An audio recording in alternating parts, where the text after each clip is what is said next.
Welcome to Smrt Live. This is English for academic purposes with Joshua. I see so many familiar faces in the chat over here. We have, looks like Rosa, of course, you're here. Hello, Rosa. Hi, Zaid. Hello, Salua. Hi, welcome. Mehidi, hello, how are you? Nora, hi, everybody. Who else is here that's familiar? Hannah, hi. Sumaya, hello, welcome. Hi everybody, how are you? I know, all right, sorry, technical difficulties there. I'm not sure quite what happened. The camera just went out for a minute, but I'm back. So Shevin, hi, you're new here. Welcome, we're excited to have you. I'm going to type in here, welcome Shevin. All right, so yes. Mohammed, hello. Jose, good to see you back. Jose, you said you're from Mexico, right? Is that correct? And it's evening, it's night, it's early in the morning, it's in the afternoon for all of you. So good morning, good afternoon, good evening, and good night. Happy to have you all in class at all these different times across the world. Again, I'm Joshua Porter. I'm the director at Spokane College of English Language in beautiful Spokane, Washington. We are the sister school of the school in Vancouver, Canada, and we all come together in our two different studios to give you guys live classes. So, Salua, I know you're not new here. That's I've seen you in here before. Jose, what part of Mexico are you from? Let us know in the chat. Glad to see you too, Sumaya. So we come together. I'm talking to the chat right here. Students that keep coming back, new students where it's their first time, and we all come together to learn English for academic purposes. So you might need these skills. This might be the step so that you can go on to academics, you can go on to university, or you might go into the workforce. So any incumbents that are going to move forward into the next step in their lives, this is for you. So welcome to class. I'm going to jump right into the lesson today. We're continuing our thematic study of academics under the umbrella of poverty, the subject of poverty. Mohammed's in Germany and it's evening. Well, any time of day is a good day to study academic vocabulary. So I'm going to go to the lesson here for you. Here is the lesson for today. Now, if you are new and you want to become a premium subscriber, you can go to this link here. I also always share our USA English site if you want to come here to the States and study with me and Neil and Nicole and Abby. You can go to this site and sign up and apply. So check it out. Here's the application if you want to come study. But we're going to get right into the lesson. So start with vocab today. Our first word in the academic vocabulary list is ideology. Ideology. So I want to talk about this suffix ology. I'm going to zoom in a little bit for you. The suffix ology, when it is on the end of a word, so when a group of letters is on the end of a word and it has meaning, it holds meaning, we call that a suffix. I know many of you know that, but if you don't, it's a good word to learn if you're going to study English. So, Ishan, good night. You have to leave class. You can watch the class later and just email with comments, okay? So ideology. Ology is a suffix that has the meaning of the study of. So prefixes like bio, bio means life. I'm typing in the chat notes here as we go. Oops. Life, spelling. So bio means life, and ology means the study of. So biology means the study of life. And Rosa's commenting Greek words. Yes, Greek, Latin words usually form these roots, these suffixes, prefixes, parts of words that attach to root words or to word forms to create meaning. So you notice ID is like the first part of the word idea, right? An idea, a concept, a structure of thought. So an ideology, how would we define ideology? Ideology is when we say something is ideal, this is my ideal learning environment. This is my ideal classroom, right? It has everything I need. It's ideal for me. So an ideology is a form of belief, a belief system that is perfect in concept, right? So something that it's a concept, a belief, an idea that we hold to be true. And I'll come back to that question in just a moment. That we hold to be true, so it's our basis of other concepts. So we're going to see this in context. We're going to hear it in context. We'll talk more about it, but it's more important, I think, that we remember our suffixes, our prefixes to these words so we can suss out the meaning in our own reading independently. Irrelevant. All right. Irrelevant. Thank you, Luciana. That's very kind of you to say. Irrelevant means something is unimportant. It is something that we don't necessarily, doesn't necessarily apply to the context of the situation. So if we're talking about poverty, if I suddenly start talking about basketball, it's probably an irrelevant conversation, unimportant to the topic as a whole. So ideology, yes, something that we don't, or some concept that we have, irrelevant, something that doesn't apply. So I'm trying to follow the chat here. You guys are doing a great job of speeding along. Principles in which a system is based on. Yes, Rosa, ideology. So if something is irrelevant, it doesn't apply. And again, we'll see these in context in just a moment. Liberal. If something is liberal, liberty, you might see a connection there. Liberal is a freer thinking concept, a more open concept. Liberty is freedom, right? So if I have an irrelevant idea, it's an idea that doesn't matter. If I have liberal idea, it's an idea that is a pretty free idea. It's a pretty open idea.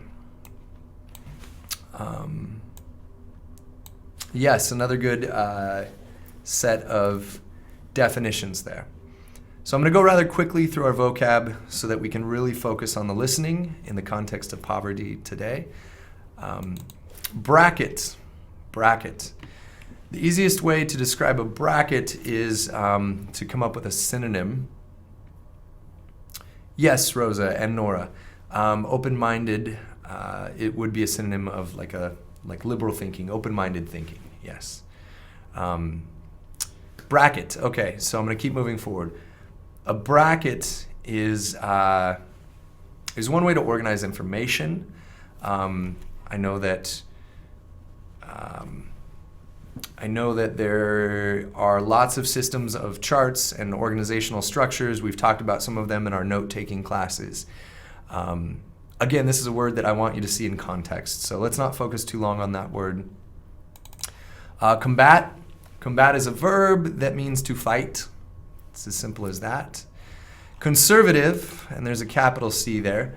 So we're then talking about the concept as a whole, right? The capital C, conservative. Conservative is a more closed process, a more closed, traditional even notion, something that is not as open for change or discrepancies. It's sort of a normalized thought process. Sometimes those are more than often that is called parenthesis. We would actually use this symbol and call that a bracket. And yes, opposed to liberal, conservative and liberal. So conservative is more traditional thinking, nothing new or completely different. Liberal is a little bit more free thinking, open, different ideas. Equalize is to equalize, to make equal. That's all it means. Infusion. Infusion is to combine something with something else. An infusion of medication might be into the bloodstream, right? You might infuse medication into the bloodstream. In fact, there's a whole area of medicine and usually parts of a clinic that they just simply call infusion. And it's generally for IV medications, sometimes vitamins, sometimes chemotherapy medications, is infusion. We'll see that in context again too. You can infuse something into a culture. For example, foods, right? If you travel to a different place in the world and you try different foods, you might infuse that diet into your daily routine, or your regular routine, I should say. Addition, infusion, yes, similar. Again, let's see these in context and we'll talk more deeply about their meanings. Mandatory, obligatory, must do it. Mandatory is you have to do it, no choice. So what is mandatory? There are mandatory processes you have to fulfill before you can travel somewhere, right? You have to get a passport, you have to go through certain steps. It is mandatory that we drive the speed limit without getting a ticket in the United States. Compulsory, yes. Shevin, that's a good answer, and I'm glad you're contributing to the chat. First class, and he's already offering up great answers. Actually, I should ask, Shevin, I don't want to say he if you're a she. He or she is offering up great answers. Compulsory is a little less you must do something, and more we do it without thinking. We do something without thinking. For example, if we get tired enough, we just fall asleep, right? That's not really our choice. It is mandatory. We must sleep. But, well, again, we'll speak about this more in context, I think. Okay, Shevin is a she. So she, welcome. Glad to have you in class. Obligated. Obligatory, right? I just said obligatory. Obligated, same word form, is an adjective, past participle adjective. Usually, could be a past tense verb. Obligated is when you must do something that is mandatory. So I am obligated to drive the speed limit because driving the speed limit is mandatory. We could dissect that sentence later, perhaps in homework tonight. Pegged. Pegged is a word that means assumed to be or identified as. And again, I've looked at these words, and these are going to be much easier to understand in context when we hear them, when we read them, and when we look at them.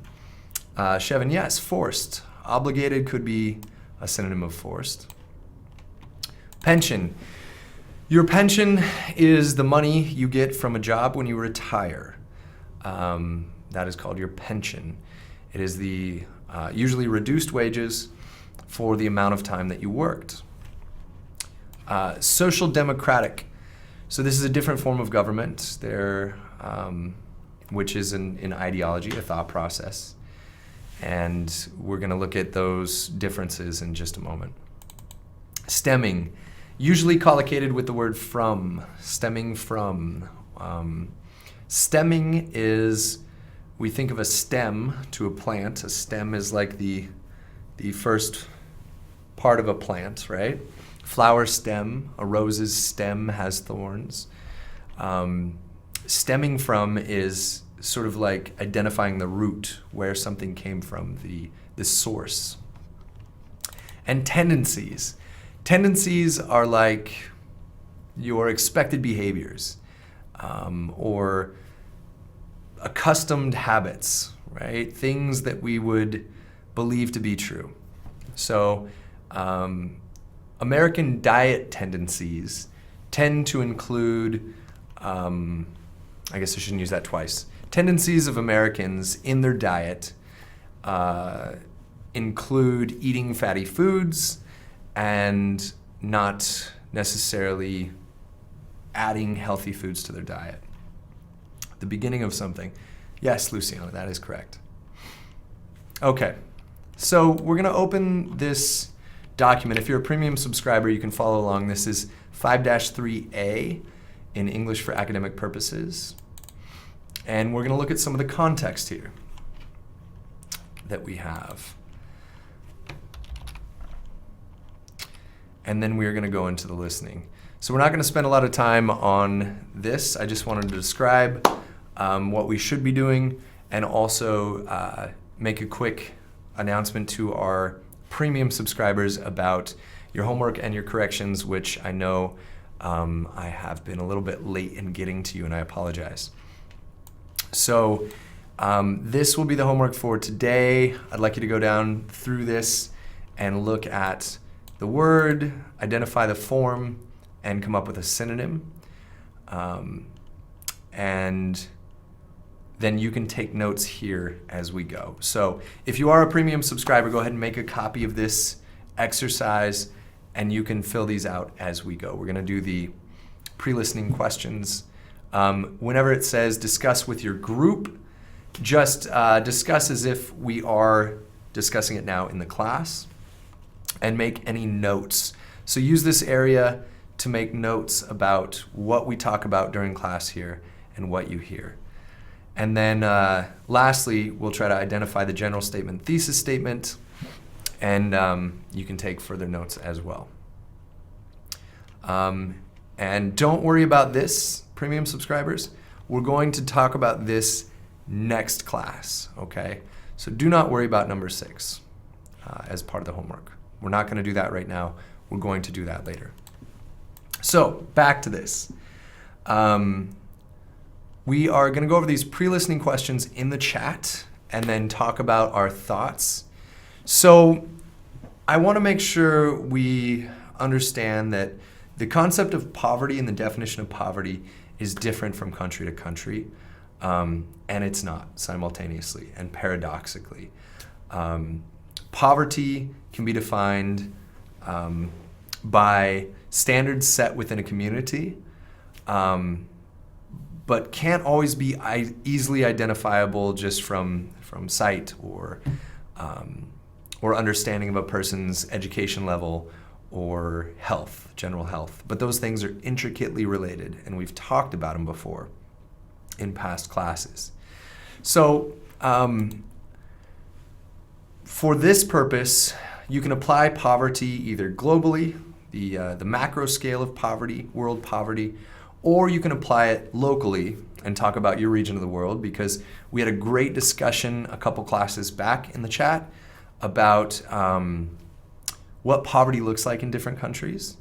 So I'd like you to answer this either way, but how much responsibility should someone have to prevent from becoming poor? So how much responsibility should someone have to prevent from becoming poor? What should the average person do to make sure they don't fall into poverty? So individual responsibility, right? An average person. So this could be talking about macro poverty, the idea of poverty globally, or this could be talking about individual poverty, maybe in your community or your country. So I'm curious to see what thoughts and ideas you can put out there. I'm going to give you some time. I'm going to put on the exercise music here and think about it. Come up with a few good English sentences, and we'll chat for a minute or two about this subject, okay?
Okay, so yes, all of us had similar answers there.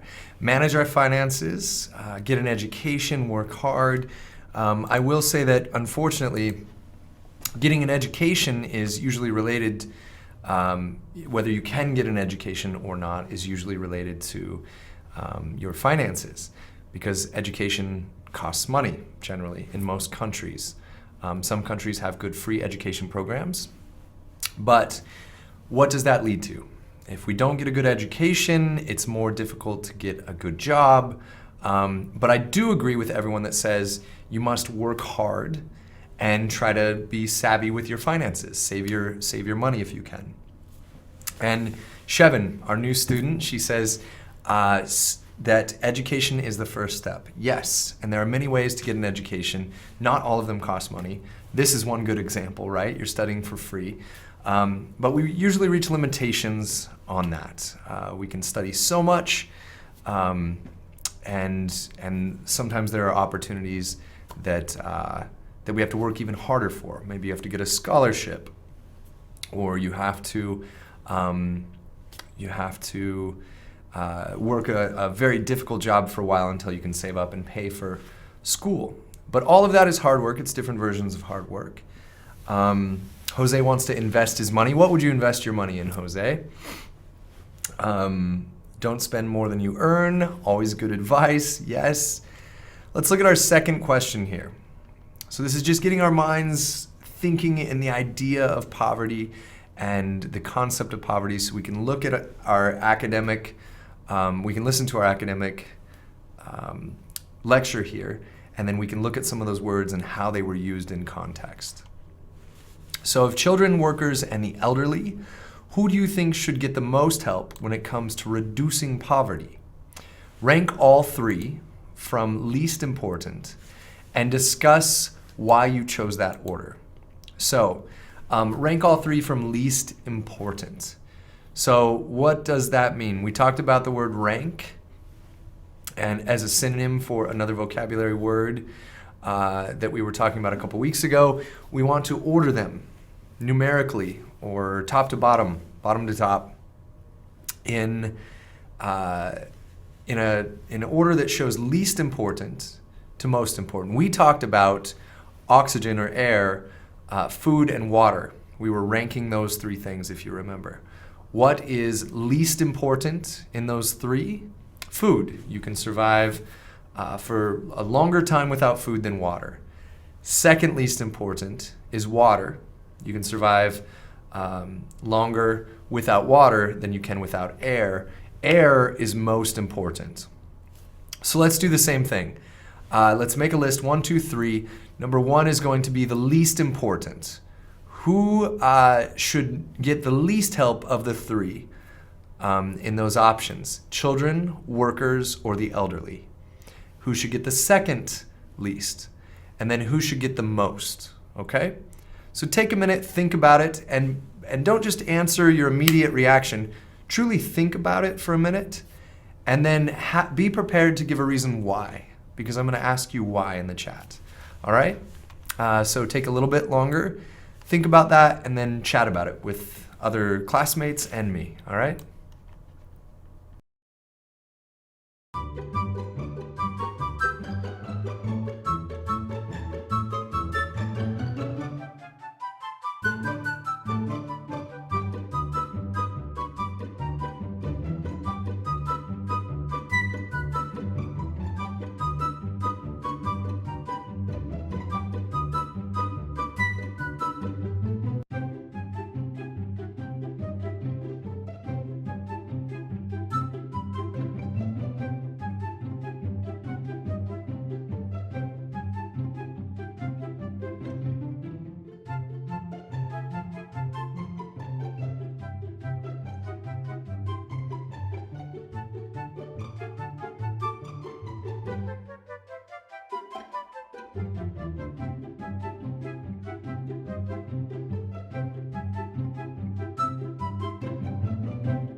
So sorry, guys. I apologize, so we can hear me now, right? So I was just recapping Rosa and Nora's comments, that's all. I was saying that Rosa and Nora agree, and it sounds like everybody else agrees, that it is important to help workers the least, elderly the second least, and children the most. Children should be helped the most because they're the future. They are the progress of society, and they're going to be the ones that will pave the way for caring for others that aren't able to help themselves, right? So does anyone disagree? I want to know if anyone disagrees with children should get the most assistance out of poverty. Does anyone think that the elderly should get the least assistance, or that children should get the least assistance? I'm just curious. I'm not saying that's right or wrong. I'm just, I like to sort of consider the counterpoint. Consider the alternative option, even if it seems crazy. So think about it. If anyone has any good reason why we might disagree with that, let me know. Let all of us know in the chat. As you're thinking about that, I'm going to go ahead and play the introduction to our listening today. The introduction is just the first paragraph of a larger listening. So let's go ahead and listen to this, and then we'll talk about it in just a moment, okay? Poverty is a problem throughout the world, and it's no stranger here in Canada as well. We don't usually see it in the same way that we can in other places, especially in less developed countries, but it exists and cannot, should not, be ignored. You've read about how poverty is determined using various systems of measurement, namely the low-income cutoffs, the low-income measure, and the market basket measure, and how they all approach the problem in slightly different ways. Of interest in this lecture is what the Government of Canada is doing officially to help those with less. Canada has no official policy to directly combat poverty, but there are certain social programs that have been around for quite some time, and the key aspect of those which help families with children, workers, and seniors. These are programs that aim more to prevent poverty from occurring, and we'll talk another day about policies that assist those who become poor. Okay, so talking about preventing poverty from occurring. Okay, so previously in a class, we've talked about different aspects of poverty, different systems, socioeconomic systems put into place by various governmental systems. Specifically, we looked at Canada and some of the resources they have, what poverty looks like in a developed country like Canada or the United States. Let's listen to this as a whole, and I'd like you to see if you can identify some of the words in context. I might even pause this at a couple points throughout so that we can talk about a section of the listening. I know that the directions here in Smrt, they say to listen to the whole passage, take notes on it, talk about it, and then identify the thesis and the general statement. I want to continue this conversation about the academic vocabulary that we looked at in the beginning and how that's used in context. So I'm going to go ahead and pause it a couple times throughout, and we'll discuss immediately after in the chat. So remember to engage in the chat, ask questions as we go, and we'll talk about the context of those academic words. So I'm going to play the larger listening portion right now for us. Poverty is a problem throughout the world, and it's no stranger here in Canada as well. We don't usually see it in the same way that we can in other places, especially in less developed countries, but it exists and cannot, should not, be ignored. You've read about how poverty is determined using various systems of measurement, namely the low-income cutoffs, the low-income measure, and the market basket measure, and how they all approach the problem in slightly different ways.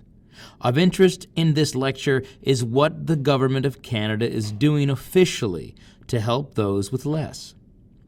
Canada has no official policy to directly combat poverty, but there are certain social programs that have been around for quite some time, and the key aspect of those which help families with children, workers, and seniors.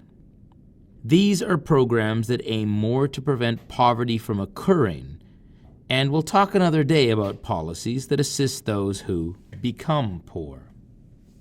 Before outlining the policies that Canada has, it's a good idea to begin a discussion of the concept of a welfare state and what that means in the context of our lecture. This concept centers around the idea that the government, the state, will play a significant role in the economic and social health of the people living there, and will try to protect and strengthen the situation. The government assumes a certain level of responsibility for its citizens and is obligated to provide the basic necessities that ensure a good quality of life for all. Different countries have different types or degrees of welfare state, and depending on a government's ideology or their political viewpoint, where the responsibility for poverty comes from may differ greatly. Social democratic welfare states see that responsibility stemming from the government itself. Okay, so social democratic welfare states. We got a lot of information there in the first 2 minutes. It recapped identifying poverty and the measures that are used to do that in Canada that we've read about before, two classes ago, I believe. And we're talking about defining a welfare state and then different ways that is used. So we've heard several vocabulary words that we looked at the beginning of class. We heard stemmed, we heard ideology, combat. So we've heard some of these words in context, and I'd like to know what questions you have about their usage. So stems from, or stemmed from, was said.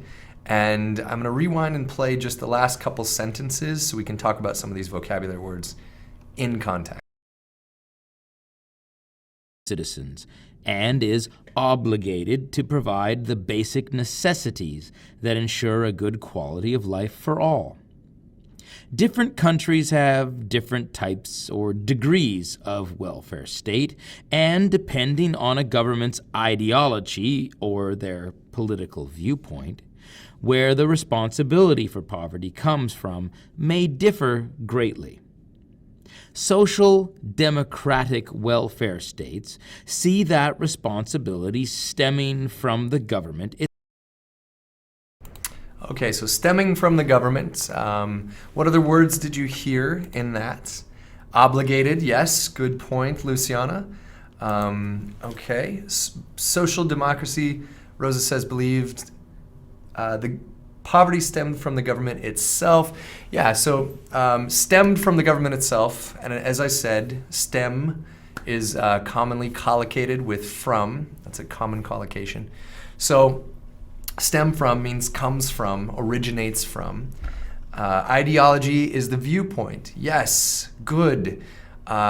Whenever there's a lecture and they define something with an academic word, they'll often add a parenthetical or an extra definition of it afterwards to clarify for students that may not know the definition. Shivan says, also ideology noted that was said. Yes, correct, that was said. So we're hearing these words in context. Do you feel like you have a good understanding of what's being talked about? I'd like everyone in the chat right now who's contributing or who hasn't contributed in a while, tell me just these first 2 minutes, what percentage do you feel like you understand from those first 2 minutes?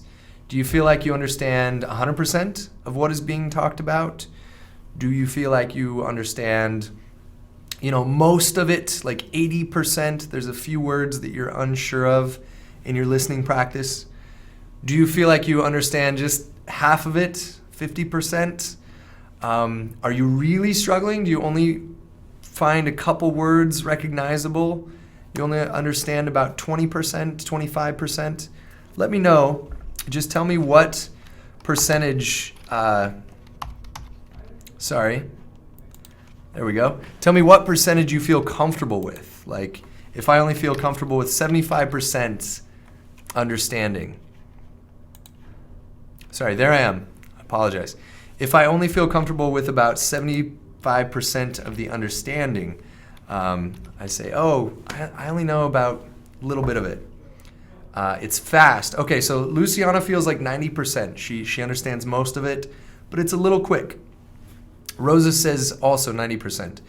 And if you're watching and you're like, no, I only got 40%, do not feel bad. We all have different abilities in listening. I just want to gauge to see what our weaknesses in class might be and where we have room to improve and grow in our English.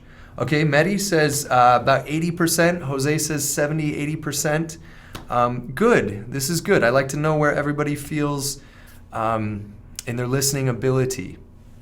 So, some students may feel like they're at 50% in listening, but when they read something, they feel like they're at 90%, 100%. Okay, so Nora says she understands now that government is taking part in poverty. I also understand that poverty has different types, I guess, and I forgot the rest.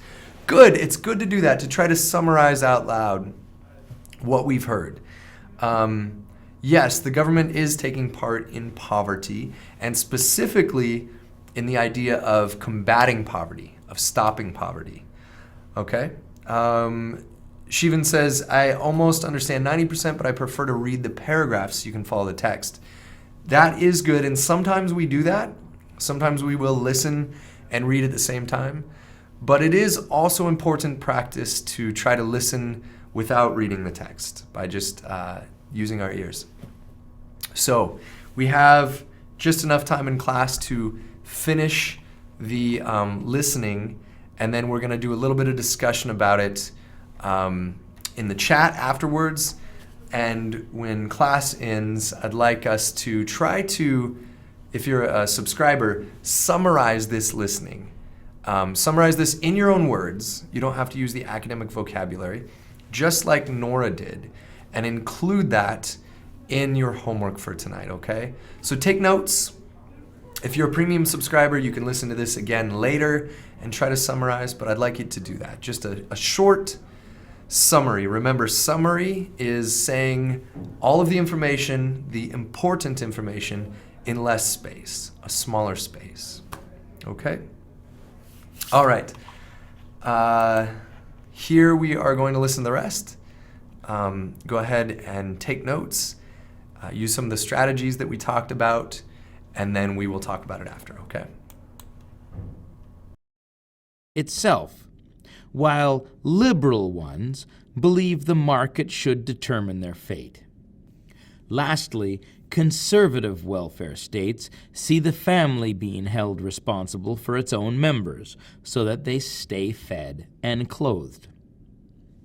Canada falls within the liberal welfare state model, though there's no denying its social democratic tendencies, and most countries are, of course, really a mix of these types.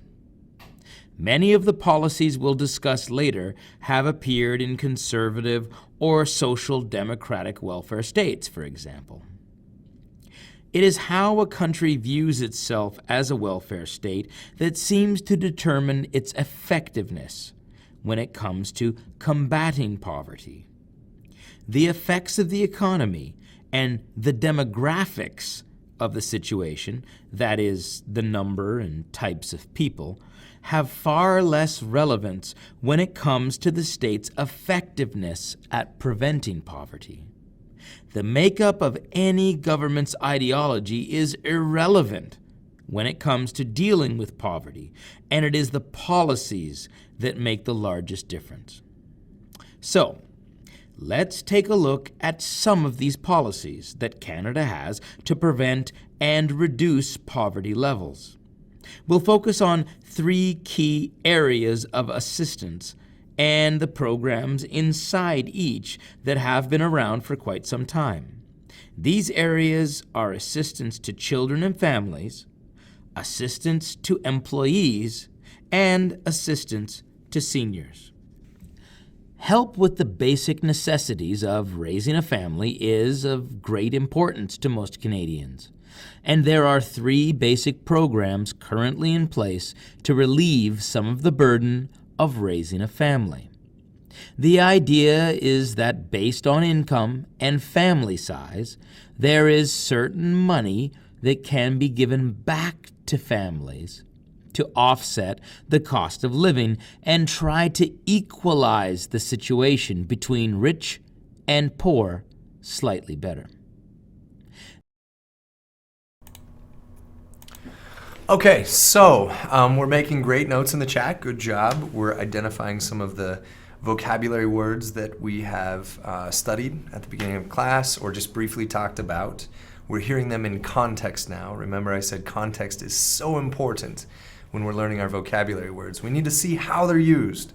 We can memorize definitions and identify the word later, but a stronger way to retain that knowledge of the word is to see it in context and then to practice using it in context. So we have, Luciana says liberal and conservative was used. Yes, you got to hear it in context. So think about that. Take notes, write down how it was used, and ask questions in the side of your notes if you have questions about it, or email me.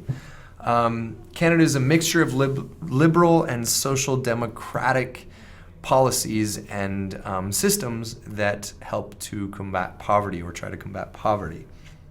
Yes, Shivan says Canada has policies to reduce poverty. Good listening. Rosa mentions governmental ideology, and Meaty says liberal and social democratic tendencies, conservative effectiveness, ideology, combat. Good, you're listening for the target vocabulary, the vocabulary that we talked about and that we're trying to listen for in context. So also other nuances and points about the listening. We're talking about family size, about income. We are talking about realizing that there should be an equalization. They want to equalize the discrepancies, the differences between rich and poor. So continue to keep listening. You guys are doing great on notes, and we will talk more about it when it's finished.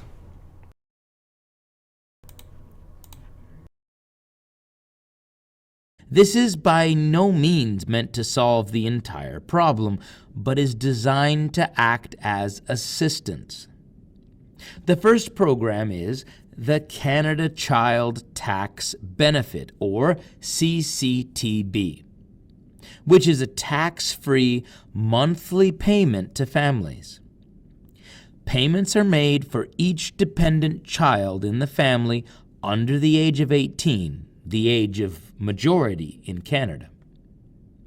Payments are up to a maximum of $120 per month based on income. After a family makes around $38,000, this amount will gradually decrease as income goes up. The National Child Benefits Supplement, or the NCBS, is an additional monthly payment per child. However, it is targeted at a lower income bracket. It is around $185 per month and reduces after income reaches just over $21,000, then disappears by the time it hits $38,000. The third payment for assistance with raising children is not pegged to income level.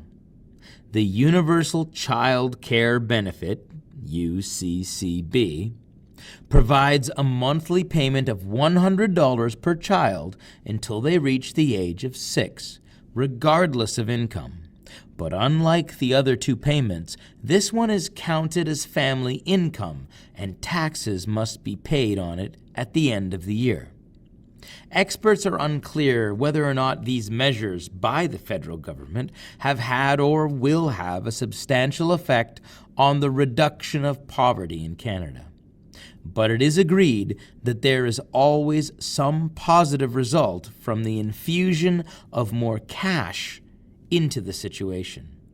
Still, more research needs to be done to see whether these are truly worthwhile. The Government of Canada is trying to help people avoid poverty at home through the CCTB, NCBS, and UCCB. But they are also involved with helping out workers and trying to make sure they do not slip below the poverty line. Just because someone has a job does not ensure they will not become poor, and working poverty is an all too real phenomena in many countries. There are two main programs created to help prevent workers from falling between the cracks. The first of which is the Employment Insurance Program, known as EI, which is designed to offer assistance to those who've lost their jobs. Workers cannot voluntarily quit their jobs or be fired for cause in order to be eligible for EI. The insurance pays 55% of a worker's former pay up to a maximum of $501 per week, which is 55% of the maximum $47,000 per year. Those who made in excess of that at their previous job do not receive anything more. The length of time that people can remain on EI also depends on the amount of time they worked before claiming it, but ranges from 14 to 45 weeks. This system is designed to be temporary and only provide minimal assistance until workers can find a new job. The money that funds the program comes from mandatory deductions taken off of each paycheck from all employees that equals about 2% of the gross pay amount. As was mentioned, there can still be a problem with working poor, those who have a job but just can't make enough money. The Working Income Tax Benefit, the WITB, helps to supplement those whose incomes are too close to the poverty line. It's not paid monthly, but is a tax credit that can be claimed at the end of the year and can be up to $1,000 for families, depending on the income they have. The final part of government poverty measures, after looking at the home and the workplace, is what happens to these workers after they stop working and retire. The first program is universal and is not related to income or even a history of work at all, which is called Old Age Security, OAS, and is made up of 3 parts. People can apply for OAS once they stop working and have reached the age of 67. The first part of OAS, the monthly pension, is a taxable payment that is around $550 at its maximum, but is reduced due to higher income levels. Next, the Guaranteed Income Supplement, or GIS, is not taxable and is a low-income supplement of up to $745 that stops being paid if family income reaches in excess of $37,000. The allowance is the final part of the old age security system, and much like the WITB, is intended to help with those with a very low income level. It can add up to $1,000 tax-free dollars a month, but stops being paid at around $29,000. The allowance is paid to spouses of those currently receiving GIS. In addition to old age security, there is another national pension system that pays retirees based on the amount they have worked and contributed throughout their lives, called the Canada Pension Plan, CPP. Just like employment insurance, CPP is taken off of each employee's check and adds up during their employment history. Maximum payments of this benefit are just over $1,000 per month.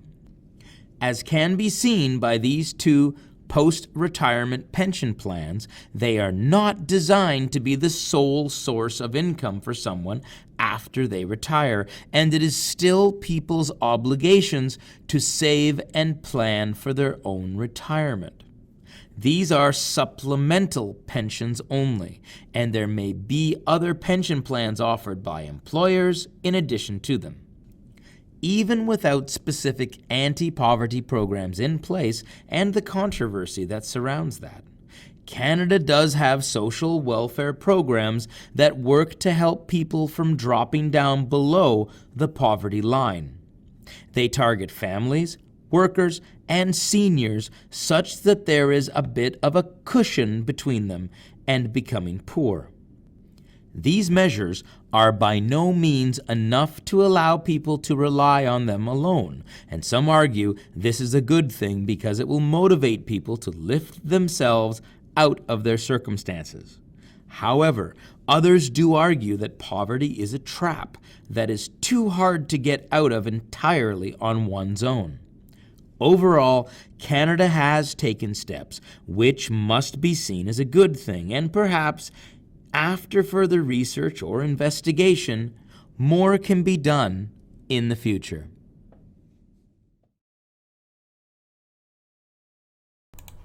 Okay, so lots of great notes in the chat there as we were going. I'm really glad that you guys noted the vocabulary words that we looked at. So good work there. And I am going to set up a hangout here where we can chat about some of the context that we'd used. So if you're a premium subscriber, go ahead and check your email. You're going to get a email in just a second with the chat login. And if you're not a premium subscriber, the ability to sign up for premium subscriber status is in the chat there. It's also in the description of the video. So I'm going to go ahead and sign off for now. Go ahead and come back on Thursday and we can talk more about this. You guys did great. Shivan, welcome to the class. We're happy to have you. Everybody else, welcome back. Or if it was your first time, go ahead and let us know. Otherwise, oh, Luciana says, where am I? I'm setting up the hangout. So check your email and you'll be able to join the private premium subscriber hangout in just a minute. That's why my camera is not working at the moment. Or maybe it did come back on. Can you guys see me? No? Okay, yeah, I've got to set it up for the chat. So premium subscribers, check your email. Everybody else, go to smartlive.com/live/live. I'll copy that into the chat. In case you would like to join, you can join my class. It's right down here. Or you can join Neil's class or Mark's class or Nicole's class. Everyone is awesome. Otherwise, I will see you guys in the private class. Yes, we're going to have a hangout after this class, not after every single class, but today we will. Thanks, Jose. Thanks, Luciana. Thank you, Rosa. Thank you, Shivan. Welcome to your first class. Happy to have you. Meaty, welcome. Thank you. Bindia, a little bit late today, but thank you for showing up for any part of it. Glad to have you. So have a wonderful day, everybody, and I will talk to you later on. So as always, good morning, good afternoon, good evening, and good night.